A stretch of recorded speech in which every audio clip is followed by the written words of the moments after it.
প্রত্যেকদিন নমুনা শেষ নাই কর্মীরা মারধর করেছেন, সেটা আমাদের তীব্রমতার তরফ থেকে সুমন মিয়া আরেকজন হৃদয় হোসেন মারপিট করেছেন, পার্টি পিছিয়ে পর্যন্ত নিয়ে এসেছেন, মারপিট করেছেন। এরা অসামাজিক কাজ, এখানে মধ্যে রাজনীতি করা যাবে না।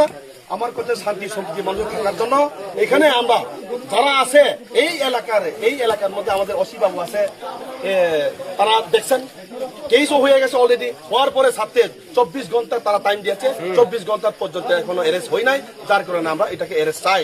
ঠিক আছে না? যার ফলে একটু আমাদের স্যারের কাছে, ইনচার্জের কাছে একটু আপনারা প্রশ্ন করুন। স্যার আপনি কি দেখছেন এইসব বিষয়ে?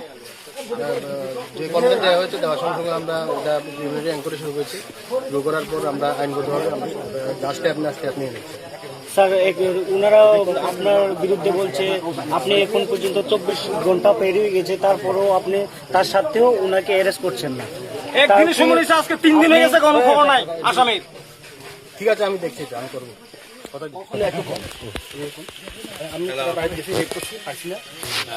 যাই হোক, আমার বাড়িতে নাই, অ্যাপস নেই। হ্যাঁ, এবং তারা বাড়ির লোক কথা দিয়েছে আমাদের বাজার কমিটির সামনে, কমিটির সামনে, বাজারে যেহেতু ঘটনা হয়েছে, বাজারে আপনার সামনে মাপসে গেছে। মানে নাই বলি মদতির ওপর আমি কি ক্ষতি করছি? উন্নত এখানে মদ খেয়েছে, এলাকা সমাজে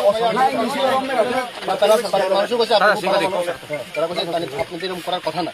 তারপর তারা কথা দিয়েছে, তারা মানে কালকে বা যেদিনকে আপনার বাজার কমিটি গঠন করবেন, আপনার সামনে আনলে বাজারের মধ্যে যে ঘটনা হয়েছে, বাজারের মধ্যে আপনারা মাপসে।